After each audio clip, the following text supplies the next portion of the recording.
be beaming, I be booming down that block. Everywhere you go, you know they know I'm hot.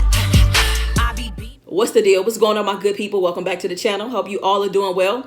If this is your first time here, I want to welcome you. Pull up a seat. Hope you enjoyed the content. And before we get into this video, I want to ask that you like, comment, share, subscribe, and go ahead and tap that bell while you're at it so you're notified anytime I drop a brand new video, go live, or schedule a premiere. All right, y'all. It is that time. It's my favorite day of the week. I hope it is yours too. It is story time. You know, I know I've been gone for a couple of days. Look, the last story I came up with, I had to scrap it, so I had to go back to the drawing board, but I'm back and I'm excited about this one. Okay, I'm gonna jump right in, but a couple of things. This video is brought to you by Good As Can Be, which is my low sodium seasoning company. If you're here for the first time, I actually started YouTube in the food space. So I created a seasoning company and I'm restocked. So I have a low sodium Cajun lemon pepper and a low sodium jalapeno garlic pepper. All you got to do is click the link below in the description box if you'd like to check it out. All right. And let's see, two things. All you got to do is, all I ever ask is please make sure to share this video. If you're entertained, if you enjoy it, you know, post it to your social media platforms or in your group chats, whichever you prefer. And the second thing, please be sure to watch the ads. That's for me and any other content creator that you enjoy here on YouTube. It's a huge help. All right. So that's it. Let's go ahead and get into the story. Oh, yeah. And one final thing, for real, this is the last thing, y'all. Viewer discretion is advised. There will be some strong language used during this crime fiction story. So today's story is about Jada Montgomery. She is in her early 40s. She's single and she's a boss. She is a businesswoman. So she has a boutique hotel. She owns a couple of apartment buildings. She owns a couple of laundromats. And, you know, she's just about her business. She's really good at what she does. So when she was younger growing up, you know, her mom worked a lot. Her dad worked a lot. So she spent a lot of time with her grandmother. And when she spent time with her grandmother would always talk to her about ownership and how important it was. You know, how that was really the way to get ahead. That was how you create generational wealth. And she was always listening. So when her grandmother passed away in her early 20s, her grandmother left her a lot of money behind, left her a lot of money. So, you know, she didn't do anything foolish with that money. Now, don't get me wrong. She was tempted. She bought herself a couple of things. But for the most part, she held on to that money. And, you know, she read up on stocks and stuff like that. So she made some investments in her mid-20s. And she came up, you know, she let the money sit there. And I'm going to say by her early 30s, she had accumulated about, I don't know, $1.5 million, $2 million. So she cashed out a portion of her stocks, a big portion of it, you know, left a good portion behind as well to continue to be invested. And she took that money and ran to the real estate game. Like I said, she has a boutique hotel. She has a couple of laundromats.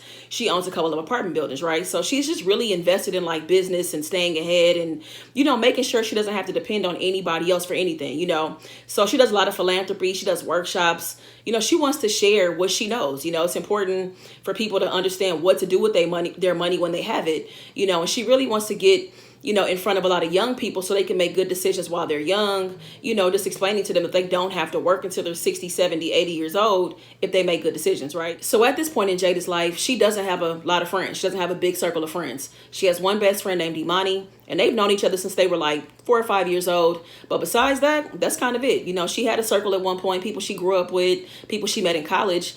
But then it's like the more money she got, the more, you know, real estate she acquired, people just started acting different. You know, they started betraying her, talking about her. They came off jealous, you know, talking about that Jada thought she was better than that, you know, than everybody else, which was not the case at all. You know, she just didn't have time to hang out like she used to. And, you know, she would always talk about like, you know, bettering themselves and getting ahead. And people was tired of hearing that. So people switched up on her. You know, when everything was said and done, the only person that was around was Imanis. She never changed up. So besides that, you know, she has Imanis, who also happens to, you know, be her assistant and also manages her apartment buildings. She also talks a lot to her mom. So her dad passed a couple years ago and they were close as well. But she talks a lot to her mom. That's her other friend, really. You know, but things are a little different between them lately. You know, it's kind of strained. And that's because her mom really wants grandkids. Her mom, you know, has been putting a lot of pressure on her to like settle down, you know, not work as much. You know, how about you get married? How about you start a family? Now, Jada has never wanted kids. And, you know, she tells her mother this, like, this is not a secret. And, you know, her mom just feels like the more she talks about it, that she can get Jada to change her mind, which is just not the case. So the pressure she keeps applying, like I said, has caused Jada to kind of back up a little bit. You know, she's implemented some boundaries and, you know, she don't want to hear that. Like, I don't want kids. Based on everything that I've said so far about Jada, you could tell that she's a really busy woman that always has something to do. But, you know, one thing she always prioritizes is her self-care. So every Sunday, her and Imanis get up early in the morning, go to the beach, set their intentions, watch the sunrise. And this particular Sunday is no different. So she gets to Imani's house. They leave about 5:30 in the morning. It's still dark outside. They get to the beach, which is down the street from Imani's house. They go, take a seat on the sand. They watch the sunrise. They pull out their journals and they set their intentions for the week. What do they want to accomplish? What do they want to do? How do they want to eat? Do they want to work out? Like whatever it is, they set their intentions to just have a really powerful week, and they do this every single week. And it's something that they both always look forward to. And then once they're done, they jump in the car and they kind of just drive around the city, try new restaurants, go to different shops or whatever. So they get in the car after they've set their intentions and everything. And, Jada asks Imani, what does she want to do? And Imani's like, look, I'm open. Like whatever you want to do, I'm down. So Jada, she's riding and she pulls up to this church. It's a Methodist church. And so Imani is like, why are we here? She's like, because I want to go to church. We see this church all the time. And I finally felt like we should stop. But she's like, I don't do church like that. I've been humiliated in church and the pastors are always asking for money. Like, I'm good. Like, you can go in, but I'm good. So she was like, all right, well, service started about 20, 30 minutes ago. I'm going to go in. So if you can stay in the area, I'll hit you up and let you know when I'm done and come pick me up. So it's like, all right, bet. So Jada gets out the car and she has on like this black casual dress. And, she walks inside the church. Now, the first thing she notices is that there's like a new and an old feel. You could tell that the church wants to accommodate everyone, the younger members, the older members. So the older members are more traditional. The men have on suits. The women have on their big hats and their suits and dresses and stuff like that. But the younger members, they have on joggers, jeans, hoodies, t-shirts, stuff like that. But nobody is being judged. Everybody is welcome as they are, right? So now people usually, when they show up late to church, people usually, slide into a back pew, but not Jada. Jada loves attention. So she walks right down the middle of the aisle and she's like commanding attention. You know what I'm saying? People are turning their heads. So she makes her way to the second pew. She finds a seat right on the edge. And as she's sitting down, she makes eye contact with the pastor. And this is Bruce Mercer. That's who the pastor is. So he's looking at her. She's looking at him and she sits down. She gets herself comfortable and settled in, and then she's just tuned in. She wants to catch up on the message and what the word is. So the pastor delivers his message. And now at this point, church is over, So as soon as it's over, she gathers her belongings. She gets up. And of course, you know how it is. People kind of hang out and linger after church. They're talking, small talking and stuff like that. And she's not there for none of that. She's ready to go outside, ready to, get in the car with Imani and then, figure out what they're going to do for the rest of the day. So she gets outside in front of the church. She pulls out her sunglasses. She pulls out her phone. She calls Imani. And Imani is about 10 minutes away. So cool. She's checking her text messages, checking her email. And as she's doing this, she feels a tap on her shoulder. So she looks over her shoulder. And it's a middle-aged woman, telling her that the pastor would like to see her. So she's like, okay. So she makes her way into the church and walks right up to Pastor Mercer. So, she extends her hand to shake his hand. They introduce themselves to each other. And, he's just like, you look like a new face. I don't think I've seen you before. And she's like, yeah, this is my first time here. And he's like, so what did you think of the message? And she was like, it resonated. I enjoyed it. I like the way that you preach. And so he was like, I hope you come back again. He talks about Bible study, talks about some of their upcoming events, and that's it. They part ways. So she, she walks outside, and a couple minutes later, Imani pulls up. She gets in the car and now, they're going on to the next thing. They're about to go get some food. So Imani is like, so what's up? How was church? She was like, it was good. It was actually pretty good. It was a message about procrastination and just how, important it is for us to, take action, move into action, and for us to not, be so arrogant to believe that we have time to put things off, And, she's not a procrastinator, but she's just, needs that reminder not to become one. You know what I'm saying? So she was like, it was a good message. And then she was like, oh, and I also gave the pastor my number. And, Imani is like, what? How did that happen? She was like, I came outside, I called you and the pastor sent for me. He sent a woman to come get me and I went back in the church. And so she was just like, what? She's like, yeah, any man that sends for you, that's trying to get your attention, in my opinion, in church, out of church, they have an interest in you. That's how I see it. And so she's like, what about a first lady? He's like, nah, I peeped everything. There is no first lady. So she was like, what? She's like, yeah, Annie fine. So, I'm not saying it's going to go anywhere, but I think he definitely was checking me out and he might have interest. Let's fast forward to that same night. It's about midnight and Jada's going through her nightly routine. So she's washing her face, wrapping up her hair, brushing her teeth when her phone goes off. It's a text message. She picks the phone up. It's an unknown number. And the message is Jada, ? So she responds back, Pastor, ? And he responds back with, LOL, how did you know it was me? And she's like, you'd have to be a man out here delivering the word of God to be bold enough to text me this late at night. And so he responds back. He was like, my bad. I know it is late. Is your man gonna trip? And she was like, I don't have one of those. And then she sends another message and she's like, why no first lady? And he's like, well, God hasn't sent me the right woman yet. So she's like, okay, so you text me, what's up? How can I help you? And he's like, I'd like to take you out. And she's like, are you sure about that? And he's like, yeah, I know a good woman when I see one. So they continue to exchange text messages. And, he, tells her that he'd like to take her out, Wednesday night. He has a location, just show up. It'll be a good time. I want to get to know more about you. And so now let's fast forward to Wednesday night. It's date night, right? So, she shows up to the restaurant, and it's an oceanfront restaurant, a place she's never been to before. She's heard of it, but she's never been to it. And so she gets inside and, she's escorted to the patio area. So the pastor is there. He has flowers. He's ordered some champagne. And there's nobody else on this patio area at all. So he's reserved the entire area for them so they can have privacy and be able to just talk to each other with no interruptions, right? So she's like kind of floored. Like, she's like, this is really thoughtful. And like, he kind of went all out on their first date, right? So it's not awkward. They immediately start talking and it's going well. Like, he's funny, he's charming, he's really smart. And they don't talk about church at all. Not really. They talk about it a little bit, but not really. You know what I'm saying? So they're just really getting to know each other, and he talks a lot about just himself outside of church, because that's what people assume a lot of his identity is, So he talks about, his life and stuff like that. So things go really well. And they hang out for about 3.5 hours. And by the end of the night, he's like, I want to do this again. Like, I want to take you out again. And so, before they part ways, she's like, so what am I supposed to do at church? Where should I sit? What should I do? He's like, look, you a confident woman that knows what you want. So sit wherever you want, do whatever you want. Jada's like, I know women are after you. I know they are. And he's like, maybe not, but this ain't about everybody else. This is about me and you. So I want you to be comfortable at church. So if you want to sit in the front, sit in the front. Wear what you want, sit where you want. I don't care. Like, I'm game for that. So they continue this whole thing going. You know what I'm saying? Like, she continues to go to church and they continue to go out on dates. And for the most part, he's making an effort for them to kind of have like their dates in private, locations and stuff like that. Or, if they can, have a room to themselves at a restaurant, because they're trying not to run into people, that are part of the congregation. He's trying to avoid gossiping and, you know how it is at church. He's trying to avoid any of that happening. So at this point, Jada and the pastor have been seeing each other for about 4 or 5 weeks. It's been a really good 4 or 5 weeks too. He's been planning dates like 2 or 3 times a week. He calls when he says he's going to, texts when he says he's going to. He's just been really consistent, and she's really, really, enjoying his company.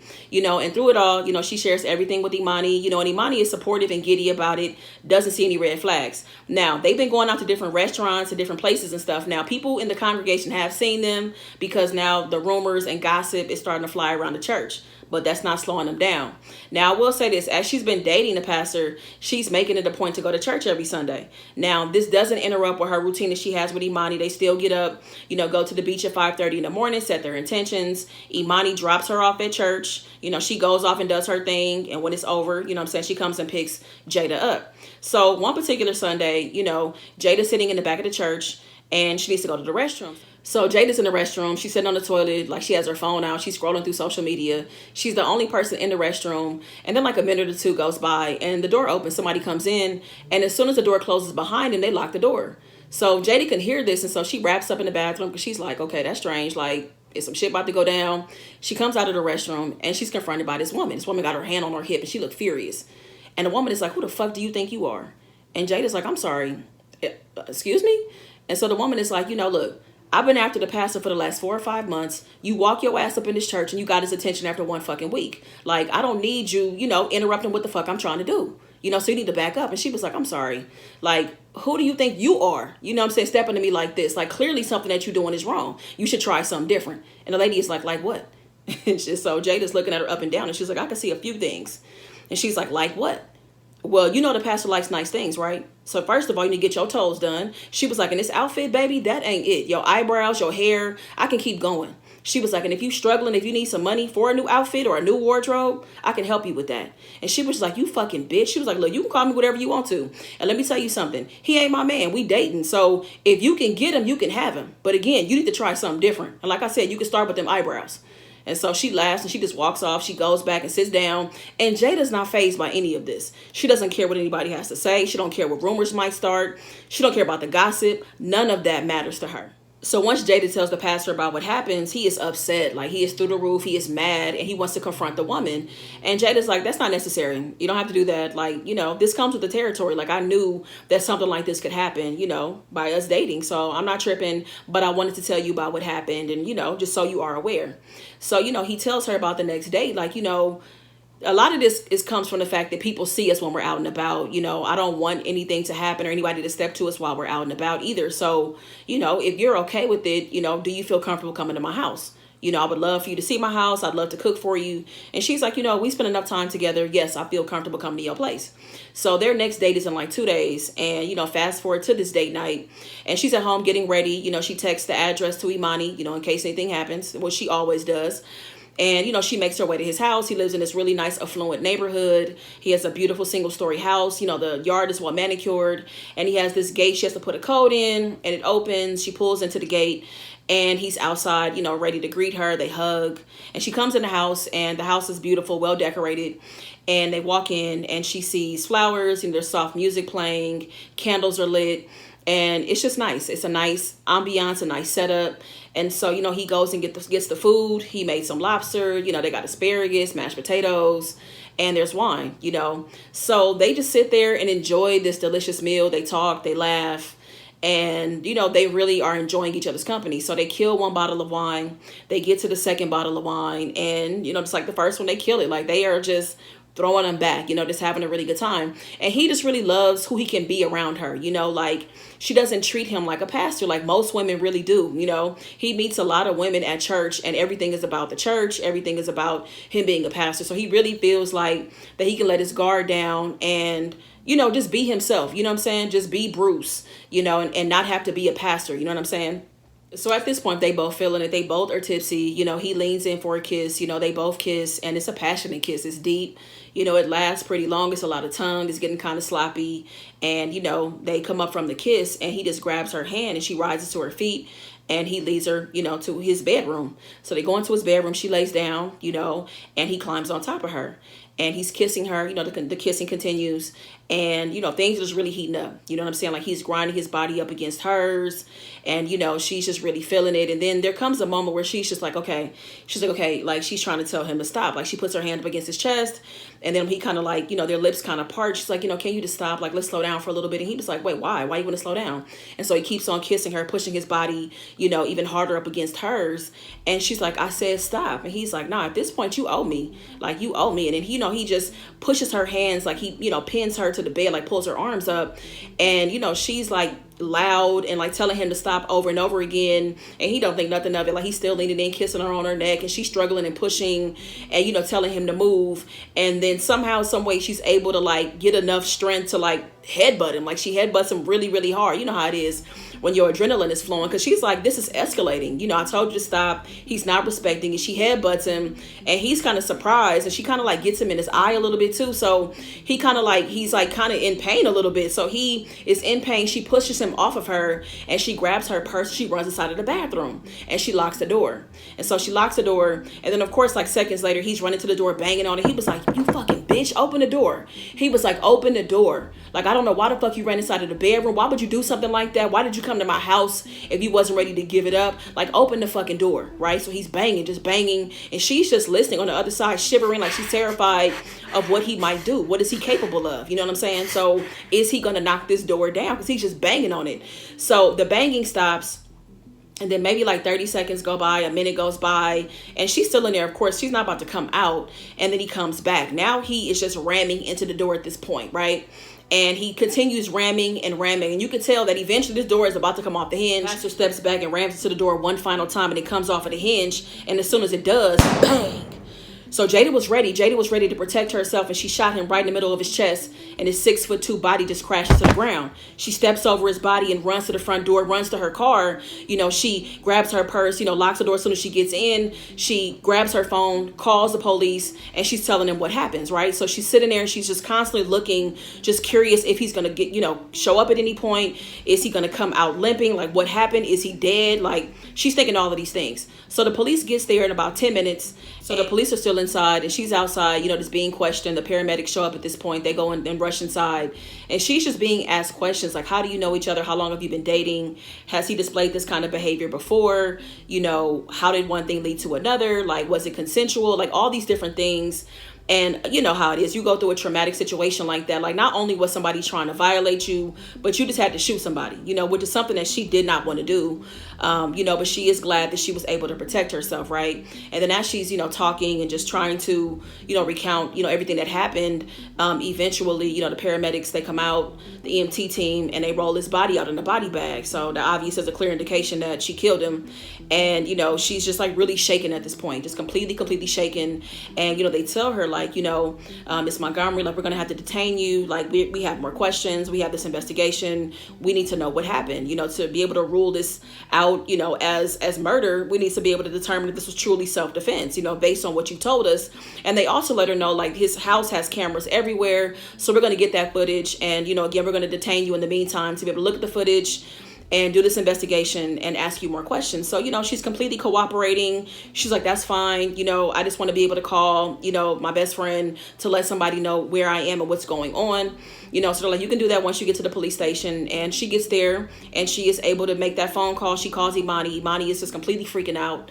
And, she's just like floored and like just shocked at, what she's being told. But she's just like, call me, keep me posted, whenever they let you out. Because I know you're telling the truth. Like, whenever they let you out, I'll be there to come get you. Just keep me posted. I'm gonna have my phone with me around the clock.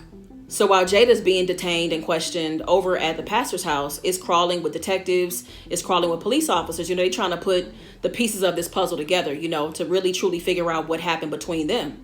Now, in all of this too, they have to go ahead and, take a look at his back house. So they go to the back house and they're not really expecting to find much, but they have to go in and just see what's going on.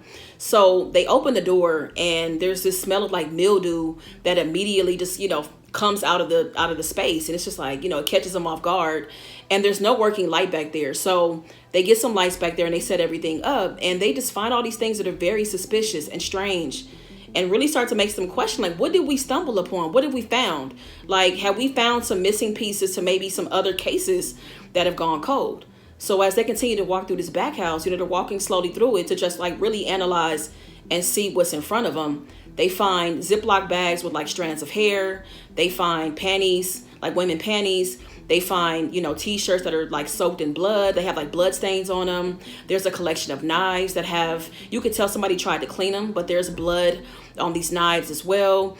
There's this photo album with all these different women. There's like photos of like dead bodies as well. There's these newspaper clippings of women, that were killed years ago. And a lot of this is just eerie. And it's just, they're just shocked because they didn't think that they were gonna find much. They thought this back house was just gonna be maybe abandoned, or like junk was gonna be back there, or maybe even somebody was living back there. But they gather all of this evidence, they're taking pictures, and they're just blown away again by what they've, possibly stumbled upon. So after 48 hours lapsed at that point, the police had a chance to go ahead and pull the footage, and it is in fact ruled self-defense. Without a doubt, the pastor was the aggressor, and Jada, did what she had to do. So of course they don't charge her with anything, they let her go. And, as soon as she's released, Imani is outside waiting for her like she promised. She has clothes, she has food for her. And, she just really takes Jada into her arms because she just can't believe this happened. Like, she just can't imagine how she's feeling. You know what I mean? Like, to go on this date, to be sexually assaulted. You killed somebody. Well, you shot him, in self-defense. And just all this stuff. You know what I'm saying? And so she's in the car and they're just kind of like sitting there for a minute. And she was like, are you okay? Are you okay? Imani is really just deeply concerned. And, Jada's just sitting there kind of rocking back and forth. And she's just like, I got his ass. I got that motherfucker. And so Imani is like, what are you talking about? And she's like, I got that motherfucker that killed my sister. I got his ass. So Imani is shocked. She's like, what are you talking about? And so, Jada goes in and fills her in on who Bruce is and why she did what she did and what she was talking about. So the pastor, Bruce Mercer, used to be Bruce Martin. So, Bruce Martin used to be a hustler. He used to be in the street selling drugs and things like that. Now, he ran into some situations that got out of control where he killed a woman, right? Now, killing that woman was a rush for him, and he liked the way that it made him feel. So when certain things happened, got out of control, he continued that feeling. Like he had this pattern of like things escalating with women, you know what I'm saying, and him attempting to kill them. So he killed one woman, killed 2 women, 3 women. There were a couple of women that got away, and then, he continued this pattern. So this man killed about 8 or 9 different women, right? And the women that got away, of course, they went to the police, and a lot of times they felt like they were, falling upon deaf ears, that they weren't being taken serious, that, the police weren't using their resources to really go after this man, And it was a couple of times where, Bruce kind of felt like the police was kind of on his tail, but he kind of liked the thrill a little bit, of almost being caught but not being caught, so a lot of these women just didn't get justice. And one of the women that he killed was Jada's older sister, and in the last 6 years, Jada just really, she's making all this money, she knew it was her responsibility to figure out what happened to her sister. So she hired a private investigator, she's paying top dollar for this private investigator to really figure out what happened, and of course, her PI, has gotten close a couple times, but like in the last 6 months, they found Bruce, So what Bruce did, he went off of the grid. So he moved 2 cities away. So when he did all of his dirt, he moved 2 cities away. And when he moved away to this new city, he went off of the grid. So he was gone for like 1.5 years, 2 years. And when he reemerged, he looked older. He was a pastor all of a sudden. He had a different haircut. So he looked different. He was ready to start his life over and put his past behind him. He prayed for forgiveness and stuff like that. But, like I said, he was in the church now. He felt like he was now doing God's work and was given a second chance because he never got caught. But of course, the PI eventually caught on to who he was, put the pieces together, went back to Jada, with all the details. And, Jada was just very intentional about getting his ass back, and, him going to jail and getting locked up wasn't good enough, because the private investigator, like I said, discovered who he was and that he had killed 8 or 9 women, one of them being her sister, and him going to jail just wasn't good enough. You know what I mean? So in her mind, her intention was always to kill him, somehow, some way. And, it worked out the way that it did, when she was able to just take that one shot at his house. And, for her, she's happy that he died. Thank God he didn't survive that one shot in her eyes. You know what I mean? So that's the story. And I'll say this too, of course, the police, they pull all the evidence that was in the back of the house. And, they rule, who he was. They give a lot of these families closure. They go back to these families and solve these cases and give updates and let them know, like, we found the person that, murdered, your daughter, your sister, your wife, or whoever. And, letting them know that he also was killed and he's dead and deceased. So, of course, the church was in an uproar when they found out what happened to the pastor, but even more so when they found out who he was, his past and what he had done. And, of course, they felt misled. They felt bamboozled. They felt taken advantage of. Like, it was just a mess. It really was. So, that's the story, y'all. That's how it ends. You know what I'm saying? Jada was going to get that revenge. She was going to get that payback. She was committed. She was locked in. She didn't care how much money she had to spend. She didn't care how long it took. Like, she kept that PI, in heavy rotation and on payroll. Like, she was not letting up. And I ain't mad at that, If I had it like her, I probably would have got a PI too. Now, would I have tried to kill the man? Probably not, I probably wouldn't have did that, but, because even killing him, for me, it wouldn't bring my sister back. You get what I'm saying? It wouldn't change anything, but I definitely wanted him, to get locked up and for those families to have closure. You know what I'm saying? So, she got what she wanted. The police found their person that they were never even looking for. He was not even on their radar. And that's it. So I don't know. So I hope you guys enjoyed the story time. If you did, please be sure to give it a thumbs up and also meet me in the comments. I appreciate y'all watching. Make the best of the day. Be good to yourself, y'all. Peace. I be beaming, I be booming down that block. Everywhere you go, they know I'm hot.